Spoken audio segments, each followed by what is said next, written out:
Hi, I'm Thomas Bowles, Prince William County Agricultural Extension Agent.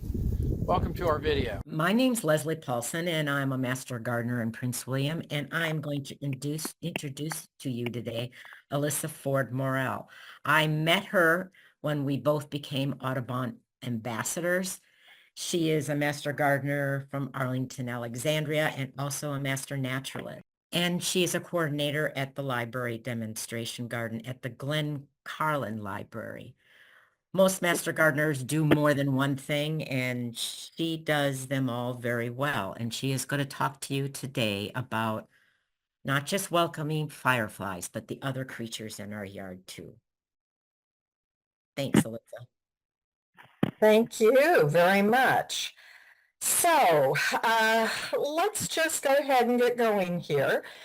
And let me just start by saying that I am so grateful this morning to be here in my cool basement talking to you all instead of what I've been doing the last 3 mornings. The demonstration garden that I co-lead has been having some extra work parties because we're renovating part of our garden. And so at this time for the past 3 days, I was sweating like nobody's business. And this is so much more enjoyable to be doing. So I am really pleased to be here talking about some of the creatures that I really enjoy. But let's just prepare you for what we're going to be talking about today. And first of all, we're going to start off with a little bit about biodiversity, because that is frankly the underlying theme of this presentation. We're going to be talking about 7 different creatures that are found really throughout Virginia. And this list is really determined simply by the fact that I think all these creatures are super cool. That's really about all that got them onto this list. We are also going to be talking for each of the animals about a habitat supporting garden practice that will welcome them and help them thrive in your yard. And we're going to be recommending some specific native plants that will help support them. So let's get talking about biodiversity. And there's been so much info, so much discussion for now decades about the climate crisis, but there are so many scientists who say that the biodiversity crisis is just as urgent. It's really hard to quantify how urgent it is because we don't even know the number of species of creatures on Earth. Most of the time, the number that's given is 8.7 million species, but good estimates can range from 5.3 million to 1 trillion species of animals. We just don't really know. There's a lot of species we haven't even located yet. Estimates say that the wildlife figures over the past nearly 50 years have plunged by 69%. So think 70% fewer species of animals are here than used to be. United Nations experts who have had lots of big conferences on this have said that there's really 5 main drivers of this problem. First of all, we keep changing the way we use the land and the sea. We keep finding new ways to things to do with them, and we keep taking over natural areas and making them into unnatural areas. We keep exploiting our natural resources further and further. Of course, global heating is playing into the biodiversity crisis. Pollution is a huge thing that impacts many, many creatures, and the spread of invasive species, both animal, but in many ways, more importantly, plant species, because that is really affecting what our native animals are able to access for food. I want to take a minute, and this is going to take just a minute, but I have found 2 different metaphors for this problem to be really helpful to understand why biodiversity is so helpful. And I'm going to try to do my best to pass on what these two terrific educators have said, and hopefully you've already heard one or maybe both of them before, so this will just be a repeat. But Douglas Tallamy, the entomologist at the University of Delaware, who I think is so amazing and has done so much of the research into why our environment works the way it does and why it's important. He gives the metaphor of an airplane, that on an airplane, there are thousands and thousands of parts to that airplane, from big pieces of metal that coat the wing to all the different engine parts to just the little nuts and bolts that hold everything together. And he talks about the fact that any single species, it may be that we are not losing some of the biggest, best known species. We may be losing the little species that we don't even know very much about. And that might be just like losing one little nut off, one corner of the airplane or one little screw. But the problem is, the more we keep losing even those little parts, the less solid and safe that plane becomes. And we never know which little nut falling off of the plane is the one that's actually going to be critical. That's the plane metaphor. The other metaphor that I really like is from Alonso Abogadas, who is a naturalist here in Arlington County. And if you've not had a chance to hear him, he's delightful and so very helpful. Alonso talks about nature being a jigsaw puzzle, and that his job as a naturalist is trying to fit all those pieces together to get the full and complete picture of what nature is. But it's really hard to get that picture and have the full and complete idea of what the puzzle is portraying when you start losing the pieces. It gets even more complicated when you start getting pieces mixed in from another puzzle and you're trying to fit in other pieces into this picture, and it's not going to work out when that happens. And that really is the same way with nature. We're still trying to understand even our own local ecosystems and how they work and how things are interrelated. But when species start dying off and disappearing, we lose that picture. And then when invasive species come in and work their way into the picture, it's even more complicated.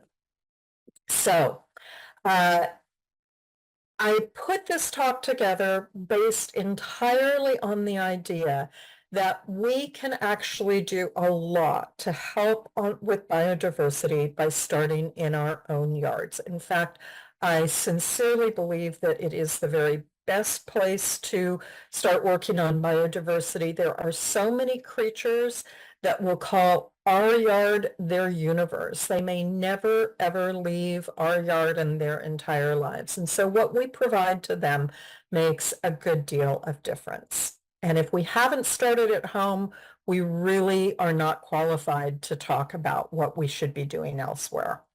So let's get going and start by talking about fireflies, which are also known as lightning bugs. However, fireflies are neither flies nor bugs, but they're beetles in a very large Lampyridae family. And forgive me if you speak Latin well, I'm probably going to slaughter it any number of times.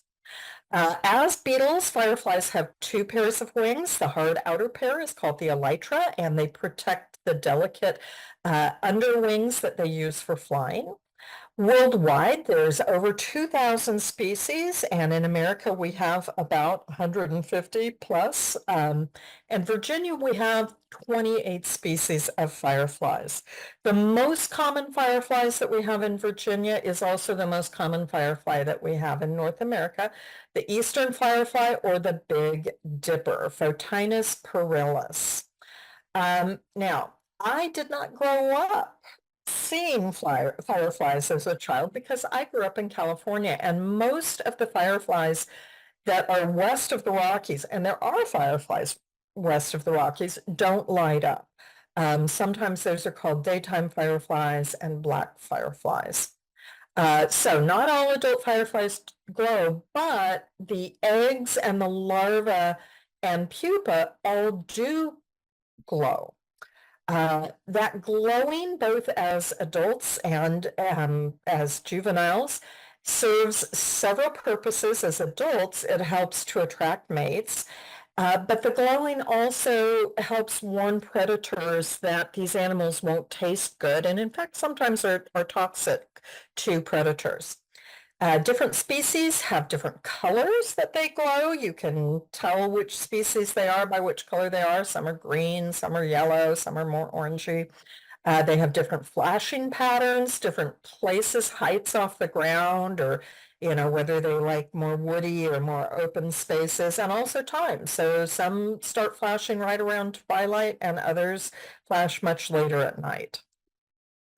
The firefly life cycle is, I think, quite interesting.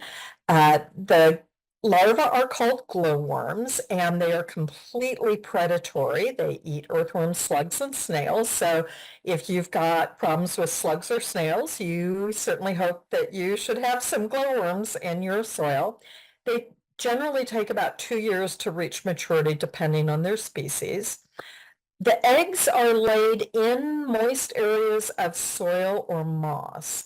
The light of the larva, as I said, they all glow in those dark spaces under the ground. When you dig in a little bit, it's a little dark hole, and that light shows better in that dark space in order to warn off predators not to eat them.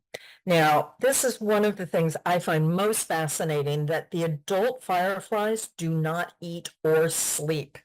Their entire adult existence is devoted to reproduction. That's all that they're about. Some of the male fireflies do an interesting thing, that when they mate, in addition to the sperm, they have a nutrient-rich substance that's called the nuptial gift, and it can help those baby fireflies develop, which is a very interesting thing. Now, here's a question. Are fireflies endangered? And the answer is not clear. I've got 3 different studies here that scientists were looking at to try to figure out, what is the status of fireflies? And basically what it comes down to is that we don't know. That clearly the numbers are dropping dramatically, but none of the studies agree by how much. There hasn't been a really exhaustive study. So while we know that some species are probably being threatened by extinction, we don't really know how many, and we don't know how badly. So my takeaway on this is that certainly more study is needed, but we cannot wait to start taking action, because we'll be losing entire species while we study them if we wait. One really nice thing is that if this is something that is of great interest to you, if you're really interested in fireflies, you can participate in some citizen science to help build that database. There are 2 different tracking programs. I've got the links at the bottom here, and all the links that are in this presentation should be in the handout that I believe was available as you signed up. And so there's 2 different apps you can try out to see if you can help become a citizen scientist for fireflies. What do fireflies need now? Well, the threats to them currently are habitat loss, particularly for the juveniles, for the larvae and the pupa who live in the soil, and they need organic, rich, and moist soil. A lot of our practices are stripping the organic nature of the soil. We like to rake leaves off, and we like to have very tidy looking areas, and that doesn't really work for them. Light pollution is quite an issue. Fireflies do believe that it's built into their nature to think that the brightest light in the night sky is the moon, and so they can get really disoriented by other lights and, you know, navigate themselves to where they shouldn't be. Also, light pollution makes it really hard for them to see the flashes while they are trying to court. Pesticides are a real issue because they are susceptible to most insecticides, including the ones that are commonly used for lawns and for mosquitoes. And climate change is an issue because these are creatures that really need some moisture, and the more drought-like we're getting, their habitat is really eroding. So what we can do is, first of all, mindful mowing. For people who have lawns, they will benefit by understanding that fireflies have a habit that during the day, they slowly crawl up grass blades so that by night, they're at the top of the grass blade and able to take off on their flights. So if we mow earlier in the day and keep our blades higher, we aren't going to be killing those fireflies by mowing over them. Also, the taller lawns keep the moisture level a little bit higher and more steady. Leaving leaf litter and woody debris as habitat can really help maintain the moisture and keep hiding places for the fireflies. We really should be avoiding disturbing the soil any more than we need to. No longer do we believe that we should start each growing season by tilling things. The immature fireflies live there in the soil, and if we till them up or dig them up without really caring what's there, then we are exposing them to danger and death.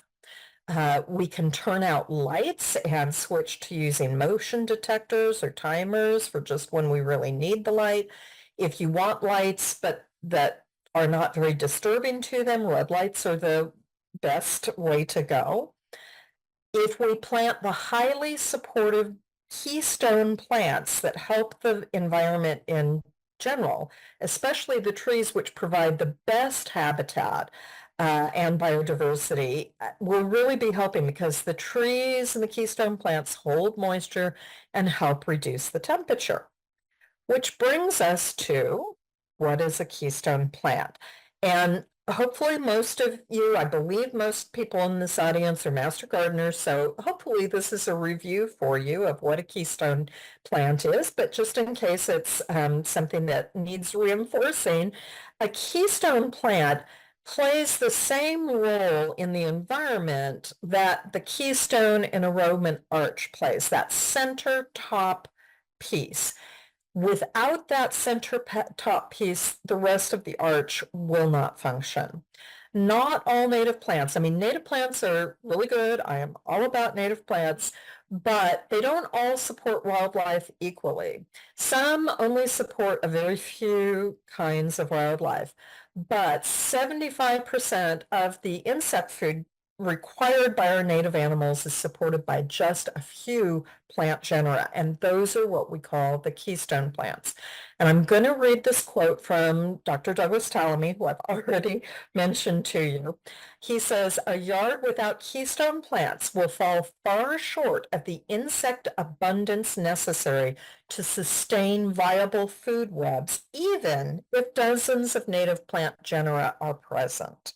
So let's talk about which plants are keystone plants. Unfortunately, if you had said this exact thing to me 15 years ago, not only would I have been completely ignorant of what it meant, but it would have been really hard to find the information out about what the keystone plants were. Now it's quite easy to find that out. We know that in America, the white oaks as a group are the #1 keystone species. It used to not be the white oaks before the American chestnut trees were wiped out by Asian chestnut blight, it was the chestnut trees. Apparently, the forests, when the colonists were first moving across America, they were completely different because they were dominated by chestnuts, which were amazing supporters of all sorts of life. Once they died off, it became the white oaks. The oak trees in general are divided into two families, red and white. And in case you don't know, the red oak family all has little bristles on the tips of their leaves. The white oaks do not. It's a pretty easy way to tell the difference in general between the two kinds of oak families. Together, the trees in the white oak family support 530 kinds of Lepidoptera. Lepidoptera specifically being butterflies, skippers, and moths. That is an important family for our environment because that is what birds must eat in order or have to feed to 96% of their babies must have Lepidoptera when they are in the nest in order to grow up. So if we want our food chains to work, we need Lepidoptera around. In Virginia, the white oak family includes a number of different kinds of oaks: basket chestnut, chinquapin, northern white oak, overcup oak, post oak, and swamp white oak.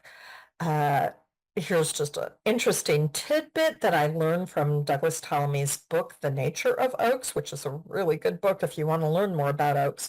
That blue jays plant more acorns than squirrels do. Blue jays are doing the same thing that squirrels do. They're stashing the acorns for later use, but like squirrels, they forget them, and that's how they plant trees, which is really a helpful thing that they do. And in case you feel like, you're in suburbia and there's probably not room for an oak, there are a number of cultivars of oaks for small yards, which would serve the purpose for you. How to find out if you don't want to do a white oak, or maybe you're fortunate enough to already have a white oak and you want to try adding some other keystone plants for your yard. We are so fortunate that the National Wildlife Federation's Native Plant Finder allows you to put in your zip code and find out for your zip code which are the most supportive plants. This is the link. Again, it should be in your handout. It's a really amazing resource. So let's move on to our next creature. And I'm guessing that I am not unique in thinking that hummingbirds are just some of the coolest creatures that we are privileged to have. There are more than 300 species of hummingbirds in the Western Hemisphere. They are exclusively a Western Hemisphere species or group of birds. They do not exist in the Eastern Hemisphere. There are 17 species of hummingbirds that nest in the United States, but only one that nests anywhere in the Eastern United States. Occasionally we get vagrants that go through migration incorrectly. They literally get confused. They tend to do that in winter. And so sometimes word goes out amongst birding communities, hey, there's a different kind of hummingbird in such and such a location. And then all the birders will flock to see that unusual kind of hummingbird. It happened a few years ago over at Greenspring Gardens, where a rufous hummingbird overwintered, and the people at the garden were really great, and they kept nectar out for the bird, and they had a light that would provide warmth in the cold night for the bird to make it through. And I believe the bird did make it through. Anyway, hummingbirds must consume approximately 1/2 of their weight in sugar daily. They feed 5 to 8 times per hour, meaning they are all about eating. They just need to be consuming nectar all the time. But in addition to nectar, they do eat a number of small insects and spiders. They need protein. They also can sip tree sap or juice from broken fruits. Now, their presence here in North America is all about breeding. In fact, most of our migratory birds come to North America because in spring, we have this flush of insects that come out. It makes it worth it from a reproduction standpoint. The birds can get more protein for their babies here in North America than they can in South America. And that's really the whole reason that they come up here, is in order to have more babies. So they come to breed.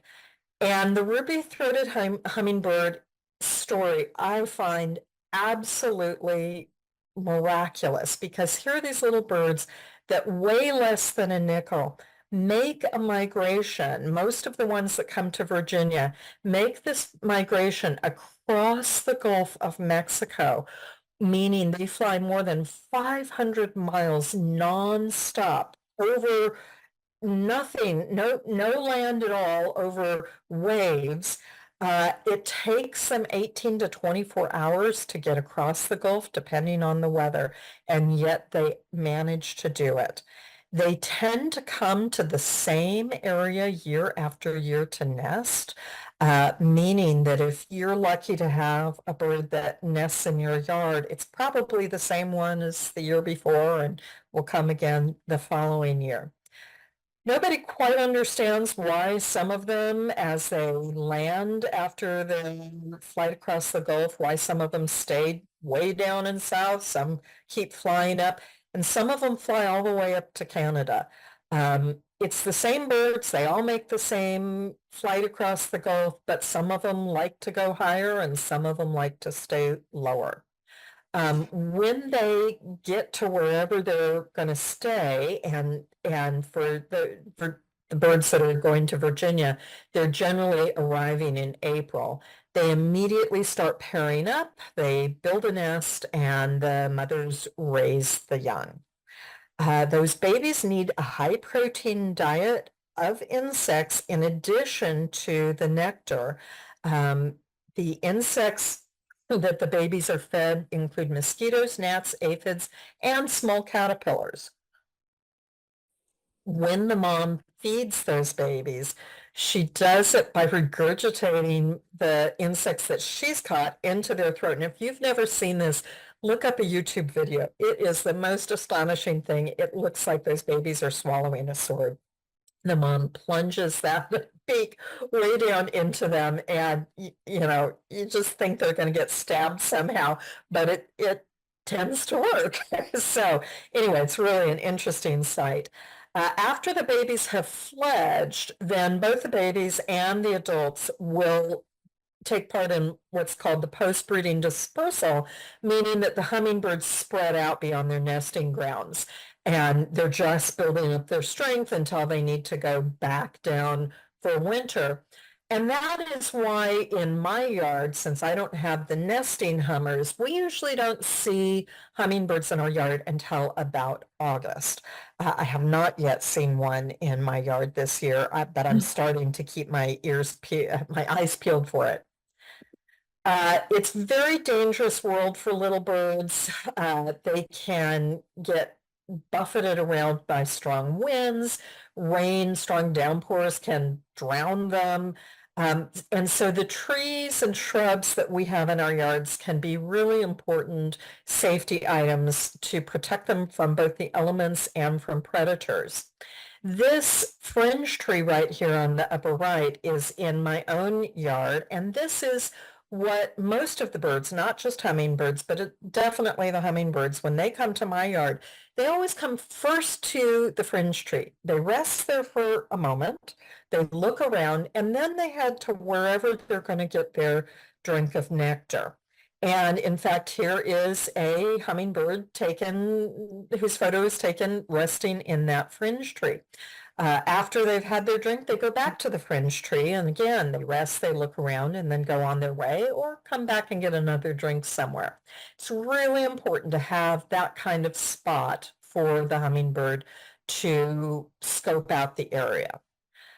There are a lot of predators. The number one predator of hummingbirds is cats, which of course are a huge predator in North America of all sorts of birds. Number two, interestingly enough, is the Chinese mantis, but hawks, frogs, fish, snakes, lizards, even dragonflies can predate them. They can get caught in spider webs. Other creatures will predate their eggs or the babies while they're in the nest. Pesticides, we can really be a problem to them if we use pesticides because we're poisoning their protein, which they need, and maybe the birds themselves, if they eat an insect that recently was chemically treated, but is not yet dead. Sugar water in feeders can also actually be a problem. I know we all love to have those feeders. They bring them close to the windows so we can see the hummingbirds, but they can ferment in hot weather and bacteria will grow. If black mold grows, that will absolutely kill them. So anybody who has feeders really has the responsibility to change the nectar really frequently, between 1 to 5 days, depending on the weather. And the weather like we've been having, it absolutely has to be changed every day. And the feeder needs to be cleaned weekly with soap and water. Don't use some other chemical, just use soap and water to keep it clean. Some people, I don't understand why they would think this, but some people think that they should use a sugar substitute. It's really best to just have sugar, but way better than having any kind of feeder is having our native plants as feeders. So let's look at some native plants to support hummingbirds. And we have a whole bunch of them here in Northern Virginia that grow beautifully. I want to point out a few here. The great blue lobelia is a great plant. It's one of the few that can handle some shade. If you have a mostly shady property without much sun, this is the plant if you want to be attracting hummingbirds. Other ones that are really terrific, bee balm is the first plant that I got hummingbirds coming to my own yard. Now I have them coming to my Linnaeus sempervirens. But a lot of our beautiful perennials will attract hummingbirds. This is my yard here in the upper right. I've got liatris and milkweed, both of which, butterfly weed, excuse me, that both of which are great hummingbird supporters and attractors. Let's look closer at trumpet honeysuckle. Again, this is my yard. This is my honeysuckle vine on the front of my house. I had a trellis purpose built for it, and that trellis, by the way, tips forward so that if we ever need to paint behind it, we can do that without too much trouble. Trumpet honeysuckle is a vigorous plant. Most of our native vines are very robust and muscular. It likes to grow up to 20 feet high, but you can put it either on a trellis or use it as a ground cover. It's semi-evergreen, which is really great if you want some privacy. You can use it as a privacy screen. There is a cultivar, a naturally occurring cultivar that was found in Virginia, John Clayton, that is a smaller version. It has pure yellow flowers instead of yellow and red. It does host a couple of moth species, and you really, if you have a nice, healthy trumpet honeysuckle, you will get the hummingbirds. And we are at the first place for questions. Are there any questions that have come in? Nope, there are none in the chat box. Okay, good enough. Then I will keep going because we've got a lot to cover. But for everybody listening, if you have questions, we'll be happy to address them. We've got 2 more places to answer questions. Okay, moving on. And we're going to ladybugs. And there are more than 5,000 species of ladybugs worldwide. In North America, we call them ladybugs, but in Great Britain, they tend to be called ladybirds, which I would really love to know why that happened, but I don't, but it's a little fact. We have over 450 species in North America and 12 that are native to Virginia. Now, ladybugs, like fireflies, are also beetles. And for a while, I felt kind of guilty about putting two different kinds of beetles in my presentation. I thought, oh dear, this is really beetle heavy. I should have something else. And then I learned that of all the species of animals known to science, 1 in 4 are beetles. And so I didn't feel so guilty. I'm like, yes, there are many, many, many, many kinds of beetles, so it's okay to have 2 kinds of beetles in this presentation. Most ladybugs are considered beneficial both as adults and larvae because their #1 favorite food is aphids. And very few of us think that aphids are a great creature that we want in our garden. This is the natural way to keep aphids in check. But they also eat other kinds of insects, mostly ones that we think are pesky. Uh, so we have a really good feeling about ladybugs. Plus, as children, we're introduced to ladybugs. I don't know if there's any other insects that we're introduced to as a child in such a favorable way. So in general, we just grow up liking ladybugs. I just want to point out, I said that they love to eat aphids, and one ladybug can eat nearly 5,000 aphids over the span of its life. So it is an aphid eating machine. So let's look at that life cycle that they have. They start off as eggs, and I think the parents are so clever. Apparently, they often lay the eggs near an aphid infestation so that the babies will have something to eat as soon as they hatch out. The larvae go through 4 different instar stages over a 20 to 30 day period. Now, this is something funny. I had always thought that these larvae, and I've got a couple of pictures there of what the larvae look like. I had always thought that they looked like little alligators. And I thought, that's kind of silly. Why do I think that? But then as I started doing research for this presentation, several people said they look like alligators. So now I don't feel so guilty for thinking that. The last larval instar attaches itself to a leaf and pupates into emerging as the full-grown ladybug. That pupal stage lasts 3 to 12 days, and then the adults can live, depending on their species and their luck, from just a few months to over a year. Adults tend to overwinter beneath the leaf litter under rocks and bark, and they flock together to mate and lay eggs, and then will hibernate until spring, living off the fat that they've stored up in their bodies. Now, some of you may be aware that we have a different kind of ladybug that is not native here, and I'm calling them problem ladybugs, but that's really kind of judgmental. You can decide for yourself. The Asian multicolored lady beetles started being imported into North America back in the early 1900s for pest control. If you have ever purchased live ladybugs to release, that's what they were. And the reason for this is that they behave differently. They are more comfortable being in mass the way that they can be sold than any of our native ladybugs are. And so every time that any of us purchased live ladybugs and released them thinking that we were doing the nice natural thing, we were in fact releasing the Asian multicolored lady beetles. I have done this myself in the past several times.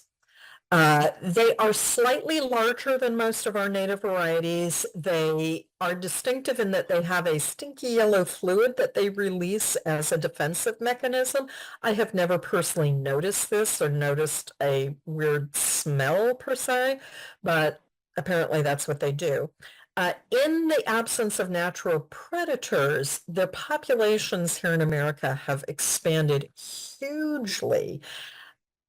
We started noticing in the 1990s when those populations started getting fairly large.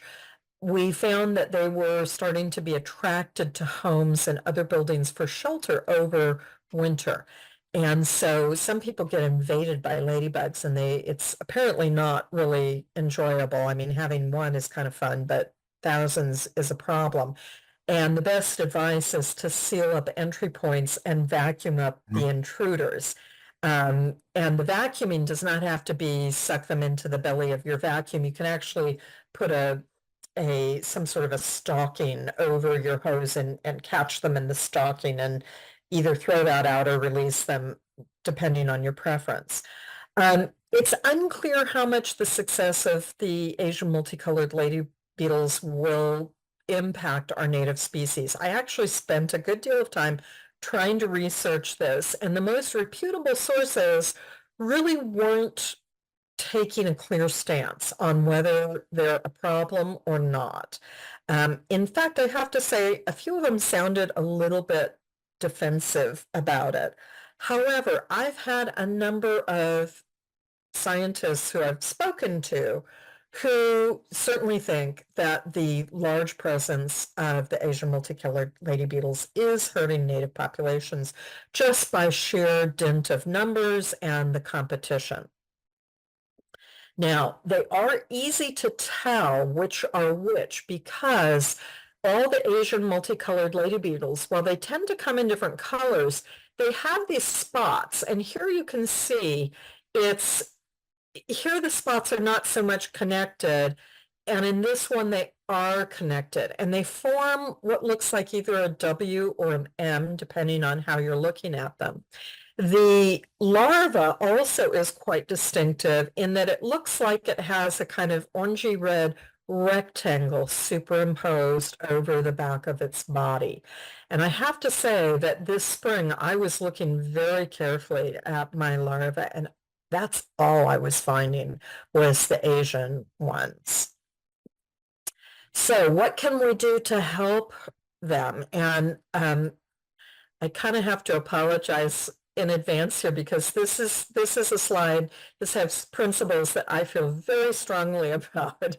We need to stay away from pesticides. Ladybugs are killed by pesticides. So first of all, that's, if we use pesticides, we will be killing the ladybugs themselves. The ladybugs are also predators, and even if we were able to keep the insecticide off of the ladybugs themselves, we would be killing off their food life, especially the aphids, which they need to eat. I am all about letting nature find its balance, that we've got predators and we've got prey, and that if we let them both thrive, they're going to hit a balance. And as an example, I'm going to point out this worm here. This is a tobacco or tomato hornworm that has been parasitized by a parasitic wasp who laid her eggs on the back of this hornworm. And they essentially hatched out and have been eating that worm from the inside. And these are their cocoons. If we were to have thrown that hornworm away, and certainly I have done that because when you find one of these babies on your tomato, you're like, oh, this is awful. It's eating my tomato plant at way too fast of a rate. But if we throw away the hornworm, there is no place for that natural predator to lay her eggs. And so I've had a master gardener suggest to me that anybody who grows tomatoes very often will end up with a volunteer tomato plant somewhere. And that we can just take that volunteer tomato plant and let it be the sacrificial plant where if we find a hornworm, move it over to that plant. We won't mind, we didn't plant that plant, so we don't mind if it gets eaten up. And that way, any of the parasitic wasps who are looking for their babies can thrive. Another example of nature finding its balance is this red bud over here that has holes in there. And back before I understood what those holes were, I would have thought, oh, that's kind of unsightly. Well, those holes are the holes of a leaf cutter bee who cuts those little circles of leaf out in order to create little cigar-like tubes where she lays her eggs and she provisions it with all the pollen and food that the baby needs. And so now when I see the redbud or any other plant that has these very distinctive, very round holes right off the edge of the plant, I no longer think it looks bad. I think that the plant has been decorated with polka dots, and I'm very happy because I know that there's some baby bees that have a good home for them to nurture themselves until they hatch out. So that's what I mean by talking about letting nature find its balance. Pesticides don't discriminate which insects they kill. On this cup plant here, we've got all sorts of little nasty guys eating the plant, but if we were to have sprayed that plant with a pesticide, we would also kill the ladybug that is clearly eating through them. So it's much better to let the ladybug have a good meal and let nature take its course. 96% of the songbirds in America need to feed their babies protein. I already talked about that's the whole reason they come to North America. If we kill the bugs, we are not going to be helping our birds at all. We will be ending the migration. Pesticides also kill life in the soil. Those pesticides don't generally just stay in the air where they get sprayed. They land on the soil. And our soil, healthy soil, is full of life. And much of that life is also likely to die from the pesticides. Organic pesticides are still pesticides. This is a really big thing for me, and I assume most of you as master gardeners totally understand this, that pesticides come from somewhere. The fact that it was based on a plant does not mean that it will not kill the insects. And I have had vendors from pesticide companies stand in my yard trying to talk me into doing mosquito spraying. And when I say, no, thank you, I am growing these plants to support wildlife. And this guy said to you, oh, that's great because our pesticides are based on chrysanthemums. So it's not going to hurt any of the good insects. Oh, really? A pesticide does not know which insects we want to keep as versus which ones we don't want to keep, whether they're organic or not. All chemicals have some basis in nature. Fungicides, apparently there are studies going on that say that fungicides may be just as bad as pesticides.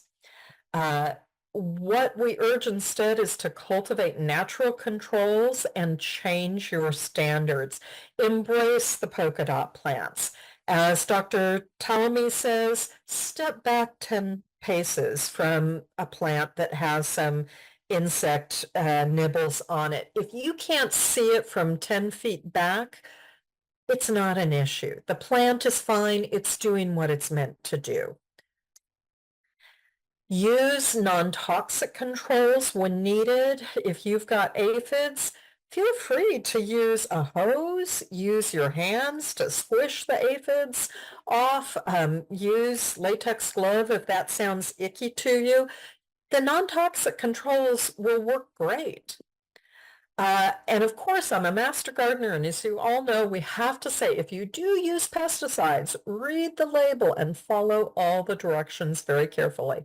There are times when there is a pesticide or other sort of chemical needed and appropriate, so do it very, very carefully according to the label and using all the safety precautions that are appropriate. I stole this meme off of Facebook. If something is not eating your plants, then your garden is not part of the ecosystem. It may be a beautiful garden, but if there aren't some holes in your leaves, then it's not helping the environment. So I thought really hard, what plant would I say is good for a ladybug? And I thought swamp milkweed. Swamp milkweed, Asclepias incarnata, is one of the 14 milkweed plants that are native to Virginia. It is it goes 4 to 6 feet high. It's the one that can take a little more shade and wetter soil than most of the other milkweeds. It's a very pretty pink color, and it attracts hummingbirds, native bees, and is a host plant to the monarch butterfly. And it is highly susceptible to invasive oleander aphids, which your ladybugs will be very, very happy to find all clustered together like that, and will be happy to eat those aphids. So moving on to the eastern box turtle, Terrapene carolina. And I love box turtles. Worldwide, there are 328 species of turtles known to science. Who knows? Maybe there's another one or two out there yet to be found. There are 57 in North America and 24 different kinds of turtles native to Virginia. However, it's the one that I tend to see the most. In fact, just yesterday, we had an eastern box turtle who came and hung out under the sprinkler that I was running in a part of my yard that was looking really thirsty. And I think the turtle just really liked the water on it. It is our completely land turtle, even though it does like water and damp places. It has a hinged plastron. That's the name of the bottom shell. About 1/3 of that bottom shell will fold up when needed, meeting up with the carapace, the top shell, to completely box up. It can pull its head and front legs in, and nobody can get in when it's boxed up that way. It's got some very strong muscles that keep it closed. They have a really kind of amazing lifespan. Most turtles, eastern box turtles, they think are 25 to 35 years. I just read a report from Loudoun County Wildlife where they were finding older turtles, and there have been some known to live to more than 100 years. So these guys can really live a long time given good circumstances. Their mature size is really just 4 by 6 inches or so. They are not big guys. They're kind of tall. They give the feeling of bulk, but they're not big at all. They all have a home range that's usually less than 2 acres.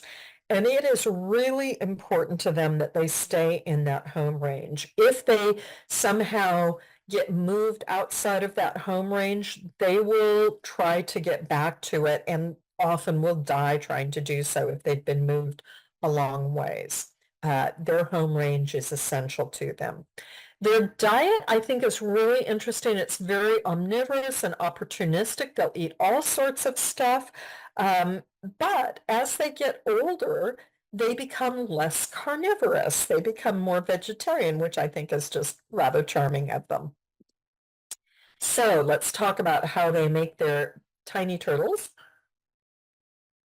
You can tell what sex an eastern box turtle is often just by looking at its eyes. The males have very red eyes, whereas the females tend to have more brown eyes.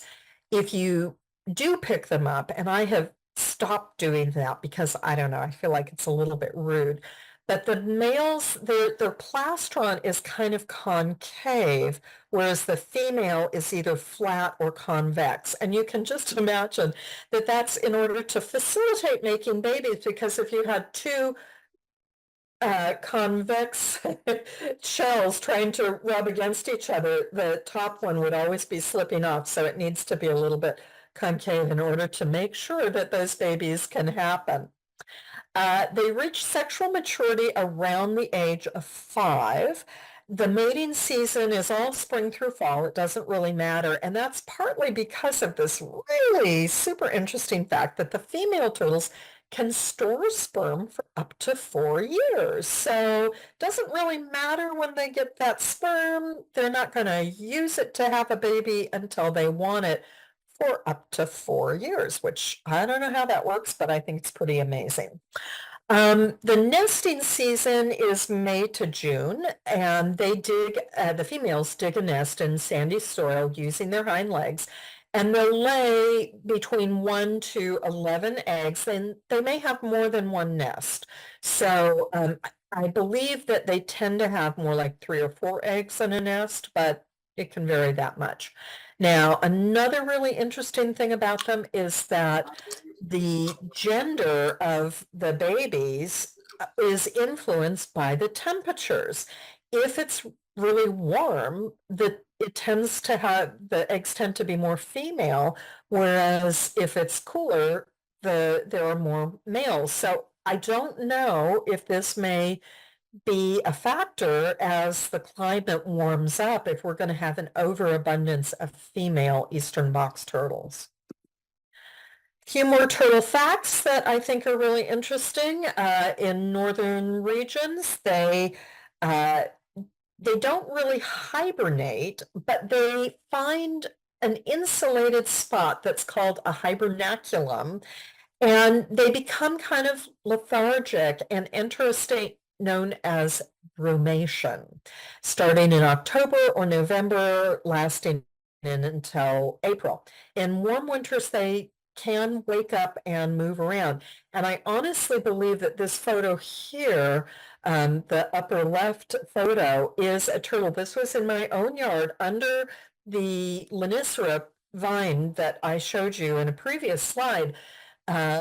And this was in a very warm part of a winter. And suddenly I found this eastern box turtle kind of nestled in where I'm quite sure it hadn't been. And I think that it had woken up from its brumation and started wandering around, and then just, ended up there when it got cold and kind of hunkered in. So I thought that was super interesting. In hot summers, they are more active in the mornings and then find cool areas to rest under logs or leaves or in mud or in abandoned mammal burrows. This is what I've been doing, not hiding in the mud, but trying to be active in the morning and staying out of the hot in the rest of the day. So I can't argue with that strategy. Here's something really important to understand. I said that the mothers lay the eggs, and then the mothers never have anything to do with them again. The baby turtles are on their own from the time they hatch. It's a dangerous time for them, up to 5 years, because the hinge that closes them into their shell doesn't really develop until they're 4 to 5 years of age. And as a result, they can be predated by other creatures.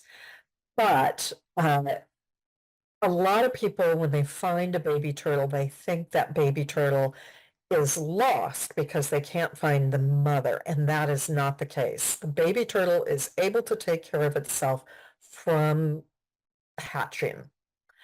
Now, their conservation status is vulnerable. They're not technically endangered, but they're just below endangered. So, how can we be a turtle friend? There we go. First of all, turn your yard into a good place for a turtle to visit and live. They like brush piles, they like native plants, they want leaves that help them hide, and they like moist hiding places. That's where they like to hang out. If we have raked up all our leaves, if we only have, a few distant non-native plants in our yards, this is not going to be good habitat for them. If you do see a turtle trying to cross the road, feel free to move it to the side where it's heading, facing the way it's heading. But don't try to convince it to go anywhere else, because they're apparently pretty single-minded. When they want to go somewhere, they want to go somewhere. And I feel like this photo down here on the lower right really shows that. Doesn't that look like a turtle with an agenda? It is headed out to do whatever its turtle thing is. So we can help it from being run over by moving it, but beyond that, don't try to convince it any other way. Don't keep an eastern box turtle as a pet. The pet trade is a major problem to the species. It is illegal to take them out of the wild. It causes them a lot of stress. They don't, they want to be out in the wild, and it removes them from the breeding pool, which is another way that it's a problem. I kind of can't believe I have to say this because I can't imagine who would do this, but apparently it's a thing. Don't paint a turtle shell. Some people catch them and paint the turtles. They think this is their art project. The chemicals in the paint can actually really damage their lungs and sinuses. And of course, it destroys their natural camouflage, making them much more vulnerable. So if you ever hear of anybody doing this, warn them off and tell them how bad it is. If you find a turtle nest, just leave it alone. You know, if I were fortunate enough to find a turtle nest, I'd make a careful note. I'm sure I'd want to come, you know, take a look at it from several yards away, but don't dig it up or anything. It doesn't need any help from you. If you find a baby turtle on its own, do not do anything with it unless it's heading across a road. I know a rehabber who was telling me one day how upset she was because someone had brought a baby turtle in, thinking that they were doing a good thing, thinking that the baby turtle was, you know, alone and needing help. The turtle was just fine, but they hadn't explained where they'd picked the baby turtle up from. They didn't know exactly where they'd gotten it from, couldn't describe. And so that baby turtle may never make its way back to its home territory. And it's super important that if you ever do find an injured turtle that needs rehabilitation, make careful note of the exact location before you pick it up and tell the rehabber, because it has to go back to where it came from. You cannot simply set a rehab turtle loose wherever you are. So a habitat practice to help the turtles is to leave the leaves, and it'll help a lot more than just the turtles. Many creatures use leaf litter as cover over winter. The leaves provide great mulch for plants. It is what nature provides, and it provides nutrients to the decomposters in the soil and helps make wonderful, healthy soil. I'm going to start this little video here. This is a robin in my own yard. Early this spring, I was doing some early weeding and spotted her gathering her nesting material and couldn't help but think, oh my gosh, I'm so glad I did not clean up this area more, because look at her, how hard she's working to collect what she needs to make her nest. Leaves help conserve moisture in the soil. They serve as nesting material. And by the way, plant stems, you'll see in this video, actually, I've left plant stems that are the size of a pencil or larger, and I've cut them down. The rule of thumb is between 8 to 24 inches. Stems that of native plants that are the size of a pencil or bigger can be used by bees to lay their eggs. So many times I see people putting up bee hotels or bee houses in their yards. And of course, that's a very good intention, but that's not what bees need. What bees actually need is the stalks of native plants. The bee hotels are an imitation of those stalks. And you need to leave them up until they deteriorate on their own, because bees tend to use them in the second year, not the first year after they've been cut. And if you must clean up your yard, just wait as long as you possibly can. Wait until full spring. The longer you wait, the more things will have hatched out. But the best thing to do is to change your standards and learn to live more with the natural detritus that is nature's way of providing cover for all sorts of creatures. Now, for a plant for turtles, I am recommending a mayapple. And I have to tell you that as I was putting this part of this talk together, each section that I did took me a few days to do. And so I was talking with my husband about eastern box turtles a whole lot as I was doing this section. But I was saying, man, I wish I had a video of an eastern box turtle.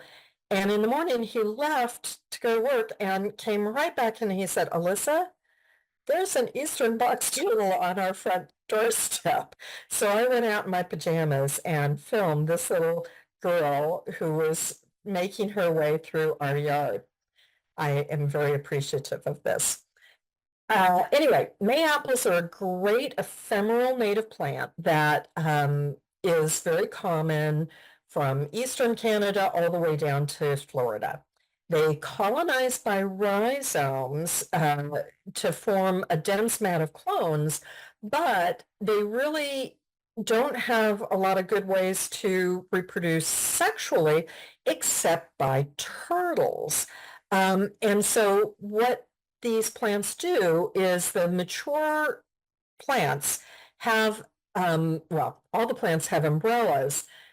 If they're immature plants, they have a single stalk, but if they're mature, they have what I like to think of as the golf umbrella, where it divides out in a Y shape and you get two umbrellas. And if in the middle of that Y, you get a flower that then turns into the mayapple that will ripen into a yellow fruit. And what's interesting is that all parts of the mayapple are toxic except for the ripe fruit. The turtles love the fruit. They will kind of almost knock over the whole plant in order to get at the fruit and eat it. And then their digestive system scarifies the seed, making it more able to sprout, and they crawl away and they poop it out somewhere else. And that's how the plant reproduces sexually. And the turtles will be very happy about that. However, in this case, I've got a bonus plant for turtles, and that is our native wild strawberry, which is very good for people to eat. They're very tasty. If you haven't tried them, they're very sweet, although they're fairly small, and turtles absolutely love them. So we're at another point for questions. Are there any? There was one question, and is it okay to buy ladybugs off the internet? I think you kind of answered it, but. Well, unfortunately, they're primarily going to be the Asian ladybugs. And so I would say, unless you can find out that the ladybugs are not the Asian ladybugs, I would say no. I don't know all the vendors out there. If you can find one who is selling the non-Asian ones, go for it. Someone else asked about hummingbird feeders and the type of sugar, and I looked it up while you were talking, and I put in the chat my answer, and the National Zoo Smithsonian said that table sugar, refined white sugar is best. Golden sugar has some molasses in it. So it's just regular table sugar is what they recommend. None of that other stuff. And I believe it's a 1-to-4 ratio. Yes, it is. Yeah. And the water does not have to be boiled. It just has to be hot enough to melt. Right, exactly. And certainly I tend to do, when I have done this, and I don't do the hummingbird feeders that frequently, but when I have, I do quite a bit and then keep the extra in the refrigerator, and then it's cold and ready to go when you want to refill. So you don't have to go through all the work every single time. Okay, anything else? Nope, that was the last one. Okay, we'll keep going then. Okay, the next creature is the yellow garden spider.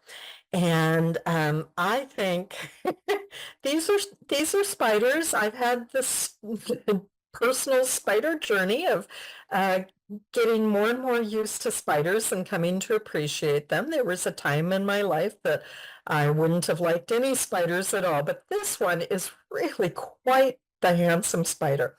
It's quite a common spider, and it goes by a number of different names. I'm not going to read through them all. But we have them in our gardens pretty frequently, and the ones that we see generally are the females, because the males and the females are sexually dimorphic and they look really different from each other. The females are much bigger. They can be around an inch big, which is a pretty big spider. And they have this very bright black and yellow markings that really stand out. The males are about a quarter of the size of the females, and they're a much duller red-brown color. They are native to North America with a range extending from northern Central America to southern Canada. So they're really pretty common. Their habitat is considered to be edge habitat. They like habitat that changes from one thing to another, from forest to meadow, essentially. And that's basically what suburbia is, what we mimic when we put together our gardens. The webs can be really big, 2 feet in diameter, and they're usually built in a kind of a sheltered area between a couple of tall perennials or other plants. Now, what's interesting is that they all have this really interesting zigzag pattern called a stabilimentum that is vertically in the center of the web. And the thing is, there's a lot of theories about what that stabilimentum is. Some theories say, oh, it's that the birds can see it and not fly into it and wreck the web. Others think that it has, some more design function. Nobody really knows for sure, but that zigzag pattern is there in all the webs. So their life is really, they're crepuscular creatures, meaning that they're most active at dawn and twilight. They tend to build their webs at night after they eat the old web. I assume that it takes a lot of energy to produce that amount of silk out of their bodies, and so eating the old web must help them a bit.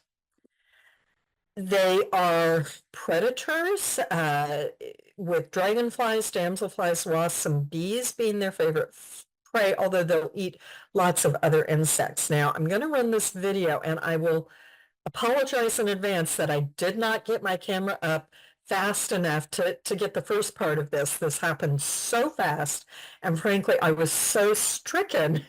I was working with a client in her yard, and suddenly we saw this motion, and it just went so fast.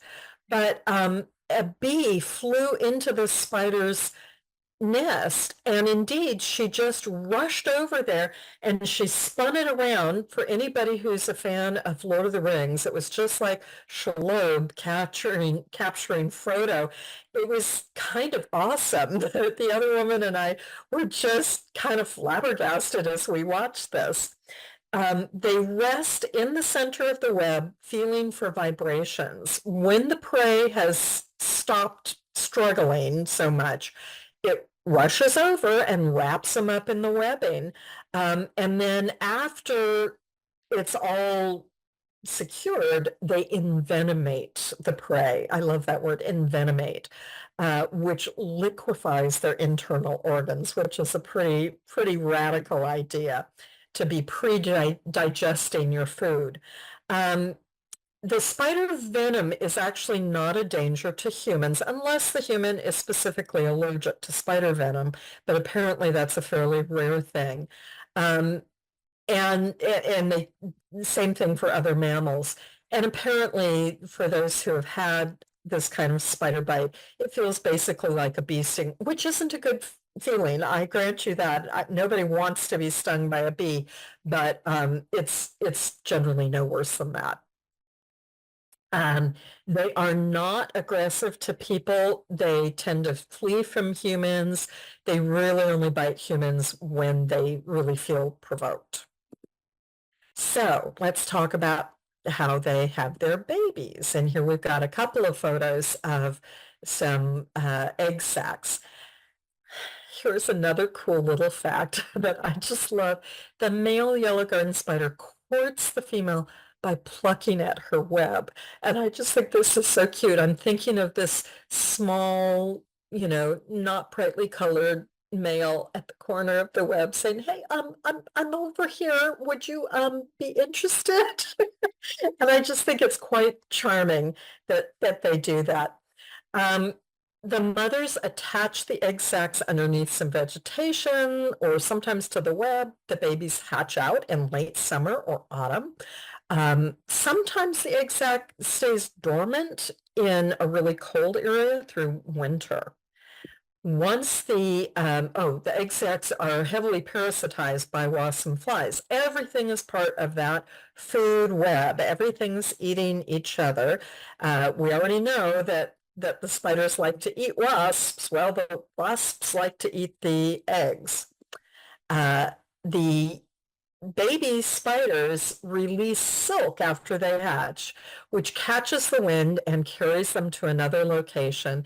This is a practice called ballooning. It's not the only species that does this, but it's one of the species that does this. And I have seen this happen, and it's really quite amazing to see these little tiny fluffy things floating through the air. Yellow garden spiders live about a year. The females usually die in the first hard frost after mating, but if it's a mild climate, maybe we'll make it through the winter. The males usually die right after the mating.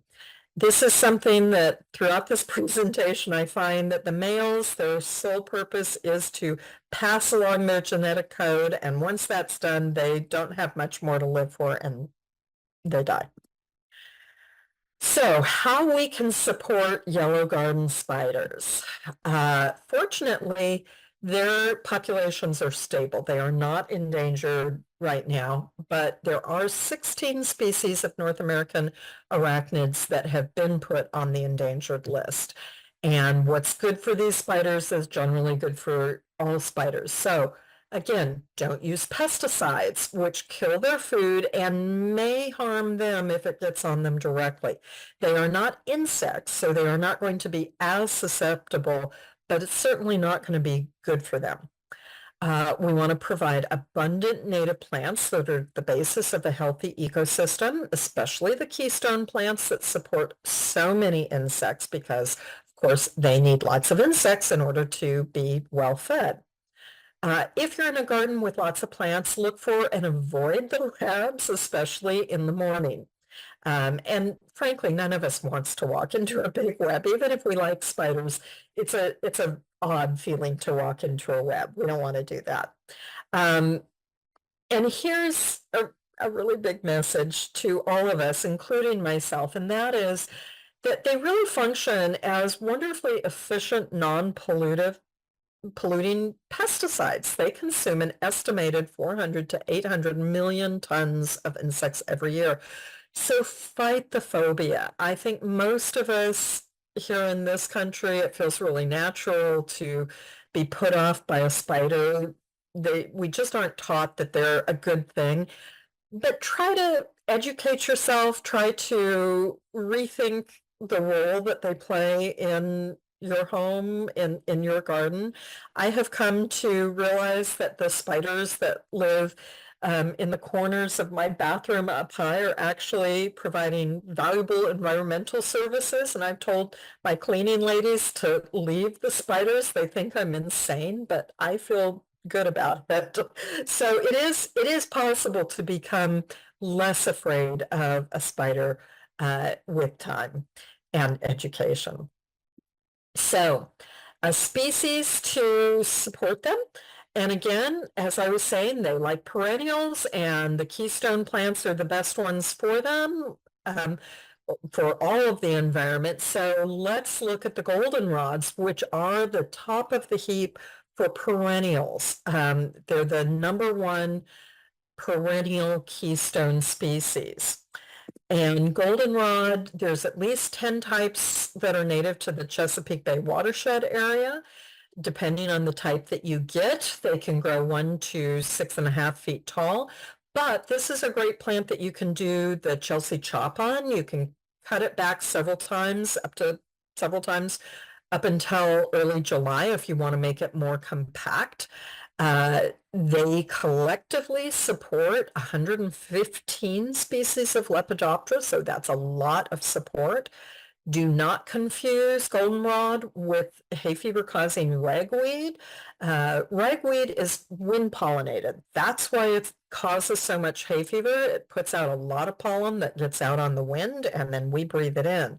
Goldenrod is pollinator pollinated, and so it's good for pollinators. It does not get out onto the wind. It makes a wonderful late season show, and I know that it's particularly important for bees as they go into winter to build up some strength to get a lot of pollen and nectar. And if you have deer problems, it's a plant that deer do not generally like. No plant is guaranteed to be off limits from a hungry deer, but these ones are not going to be their first choice. Moving on, our next creature is Decay's brown snakes. And this brown snake that I've got the picture of is actually, this was the 10th species that we needed to get for our demonstration garden, the Glen Carlin Library Garden, to become certified as an Audubon at home habitat. We'd been stuck at 9 for a while, hadn't gotten more species, and then here we came to spring planting, and we were pulling apart several plastic window box type planters, and in one was this adorable little Decay's brown snake. And at first, it was so small, we were thinking feisty earthworm, but it clearly was not. This was a Decay's brown snake. They have a number of different names. Virginia has at least 30 native plant species, but the very secretive Decay's brown snake is actually really common, maybe the most common snake in Virginia. Their range includes most of the counties in Virginia and much of the eastern United States. The thing is, they just are really good at hiding. They're very small and we don't see them very much. The adults have gray-brown backs with darker spots along the back that fade towards the tail and often have a slightly darker head. Their size, the biggest ones have been known to be like 19 inches long, but most of them are like 9 to 13 inches long, and their diameter is not big at all.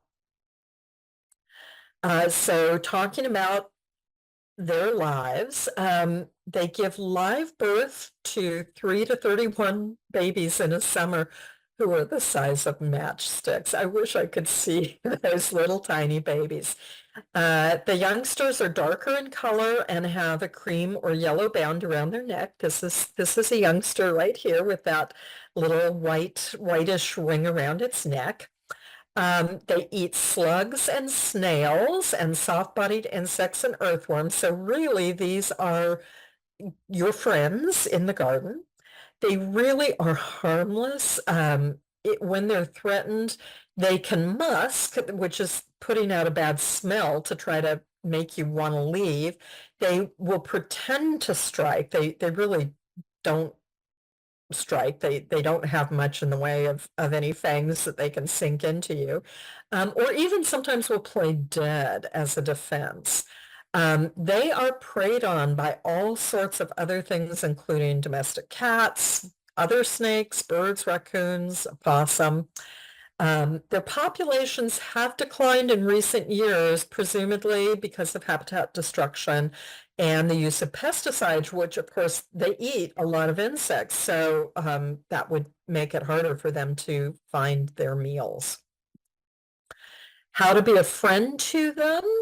And I guess I just want to point out to you here, this is a photo I took in my own yard. And you can see this is a utility cord that is laying right close. So you can get a good size comparison. It's smaller around than the utility cord. As I already said, they're very secretive and they tend to be nocturnal. When you find them, they're usually under boards or trash or logs or rocks.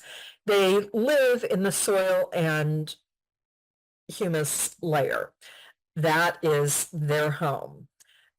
We can protect their habitat by leaving fallen branches when it's practical, or creating a brush pile. Here's a brush pile over here that's pretty easily created by putting a couple of stakes a few feet away from a fence, and just any branch that comes down, you pile it up.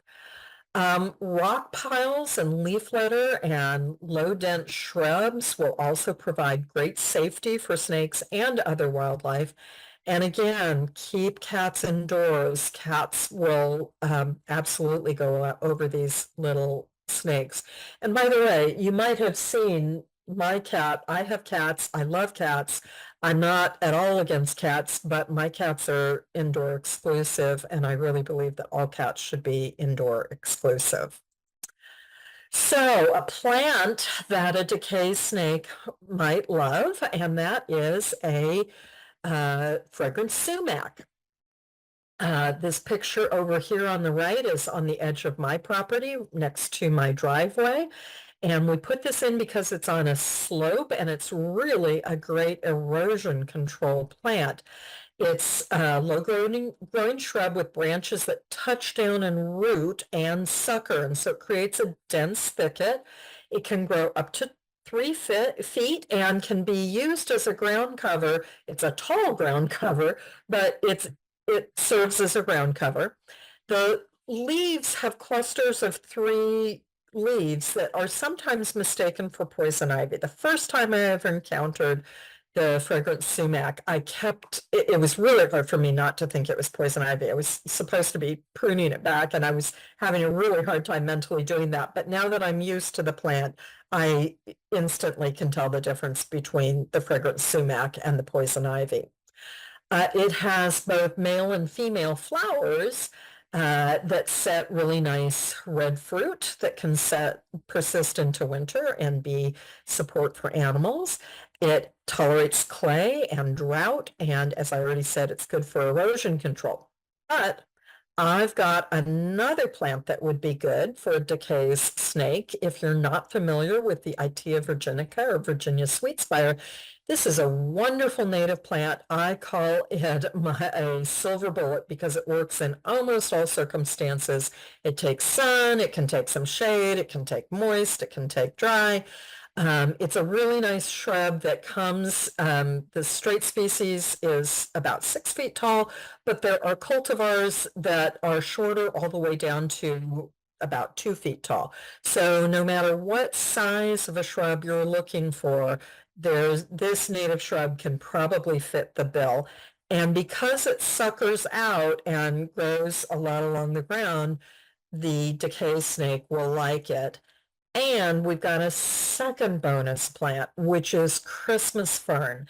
And you can see in winter, here's a Christmas fern where the leaves stay green, though they kind of flatten out a bit. They catch the leaves like this, which really provides great habitat.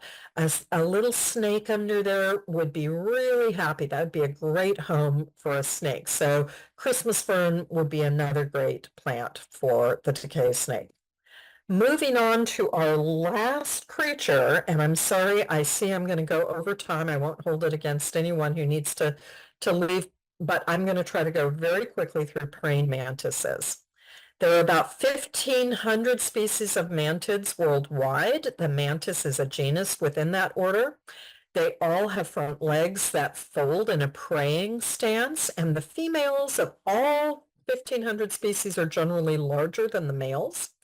All mantids are predators, eating pretty much anything they can catch, including smaller mantids, which makes them all cannibals, which means because they predate indiscriminately, their value as pest control is somewhat questionable. A lot of people think, oh, it's great pest control, but honestly, they're going to eat anything and everything, including all the stuff that you want there. The only one that is native to Virginia is the Carolina mantis. Now, let's talk about one of the most famous things about the praying mantises, and that is that the females practice sexual cannibalism, especially if they're undernourished. They will eat the head of the male that is mating with them. And it's kind of amazing because the headless male can continue mating for some time, even without his head. Turns out that it seems like the extra protein for the mother may mean that the offspring are more likely to survive. So there is a purpose to that. It's not that she's just grumpy. And sexual cannibalism is not unique to mantises. Black widows, jumping spiders, anacondas, green anacondas, scorpions, some octopi, and some other creatures also practice sexual cannibalism. So let's talk about our local guy. Our native Carolina mantis is pretty small, with the females being 2 to 2.5 inches, and the males are generally 2.2 inches. The females definitely have bulkier bodies than the males. They can come in brown, gray, or green, and it kind of depends on what stage they're at because the nymphs can change their color with each molt. You can imagine as spring gets greener, they may become greener in order to be better camouflaged. The wings on the adult female Carolina mantis only extend 3/4 of the way down the abdomen, but the females cannot fly. The males have long wings and can fly pretty easily, but this is an important way to distinguish our Carolina mantid, that the females only have the wings going 3/4 of the way down the abdomen. Both males and females have dark dots on each of their outer wings. The Carolina mantises are not exclusive just to North America. They are found all the way from the United States southwards to Brazil. But there are interlopers. Chinese mantises have been being imported to North America since the late 1800s. It was originally accidental, but more recently they've been brought in both because they're being sold for pest control and as pets. They're much larger than the Carolina mantises. The female Chinese mantis can be 5 inches in length, and the wings go down the entire length of her abdomen. You can see that in this picture here. The Chinese mantis egg case, the Utica, is also quite distinctive. It looks like a tan toasted marshmallow. It's nearly as large as a ping pong ball. It looks very swollen. I will show you a picture in just a moment. European mantises are also an interloper, and they also have been imported throughout the last century, specifically brought in hopes of controlling the spongy moth caterpillars. They are also larger than the Carolina mantises at 3.5 inches long. Their Utica is more similar to the Carolina mantis, but it's not as flattened or smooth and has no stripes. So let me show you what I'm talking about here. Oh, whoops. They both outcompete the Carolina mantis for food sources and prey on the Carolina mantis. If they can come into proximity with the Carolina mantis, it's smaller than them, they will eat the Carolina mantis. Here's the Utica comparison. On the far left is the Carolina mantis Utica with stripes, as you see. On the far right is the European one. You can see, while it's a similar shape, it's much larger, it has no stripes. The Chinese mantis Utica is great big, and it's quite round again, looking like a toasted marshmallow. How to help the Carolina mantis? Do not purchase either the Chinese or European Utica for pest control or to hatch as pets. And it's pretty rare that you would be able to find the Carolina mantis Uthicas for sale. If you do find a non-native Utica, usually in winter up to May, when they'll probably be hatching out, go ahead and destroy them. This is me. I used my handy Felco pruner to cut it in half, and then I threw it away. You can crush them. You can submerge it in water. If you aren't sure about the identification, feel free to use iNaturalist to compare. And of course, plant native plants to support the insects that our Carolina mantis needs to prey on. So instead of having a habitat supporting practice just for the Carolina mantis, I thought I'd give a roundup of all the practices that we've talked about. And you can see that some of these practices work for a lot of different creatures. Eliminating pesticides helps a whole bunch of them. Planting native plants is good for most of them. Keeping cats indoors is important to at least 2 of our species that we've discussed.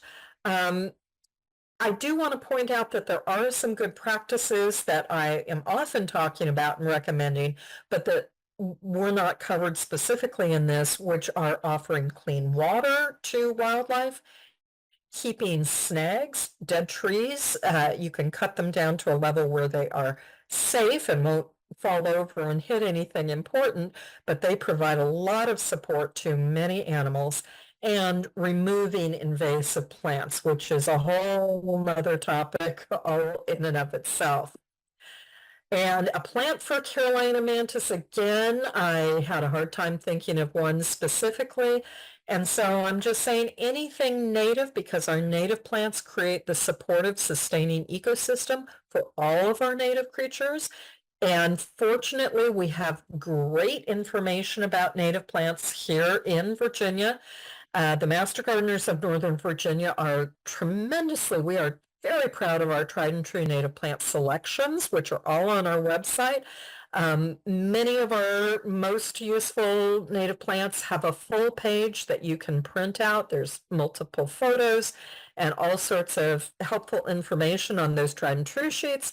And of course, the Plant Virginia Natives and Plant Nova Natives campaign is wonderful. And if you don't have one of these native plants for Northern Virginia books, really, you should get your hands on it just as soon as possible.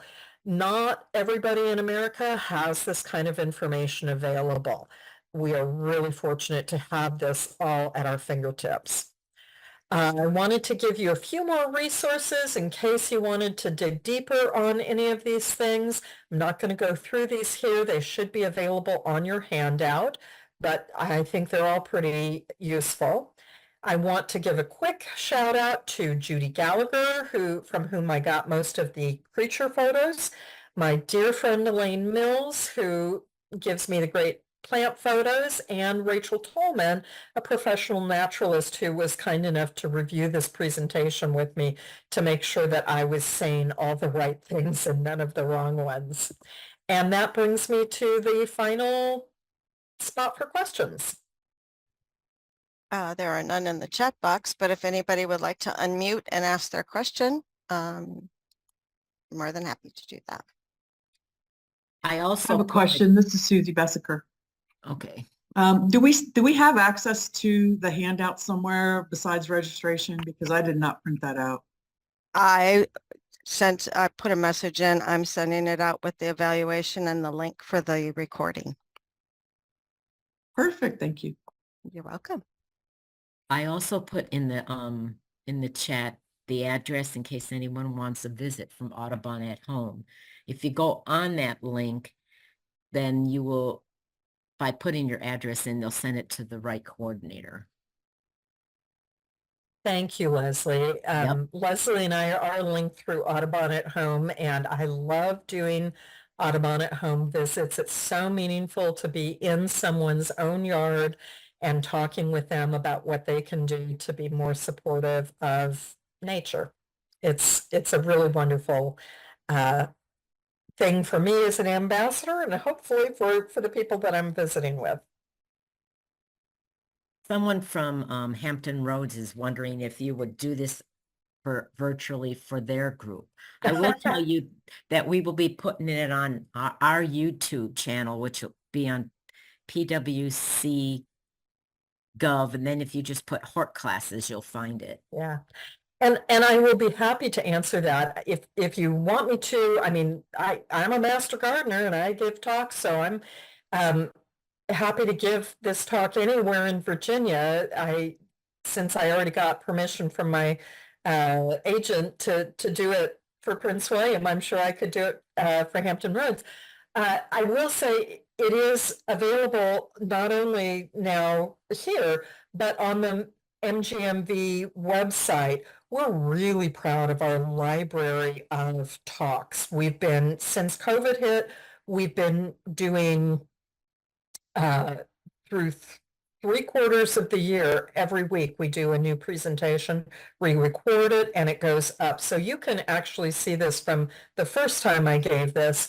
I also want to point out that I've done something like over 50 short videos that have to do with some of these same items. Particularly, I'm proud of some of the invasive plant videos that are all available on MGMV. So feel free to let me, contact me if you want me to give this talk to your group. Be happy to do that. My email is my name, Alyssa, ALYSSA 323 at AOL.com. Thank you all. Thanks, Thank you Lisa, very so much, Alyssa. We really appreciate it. This was great information.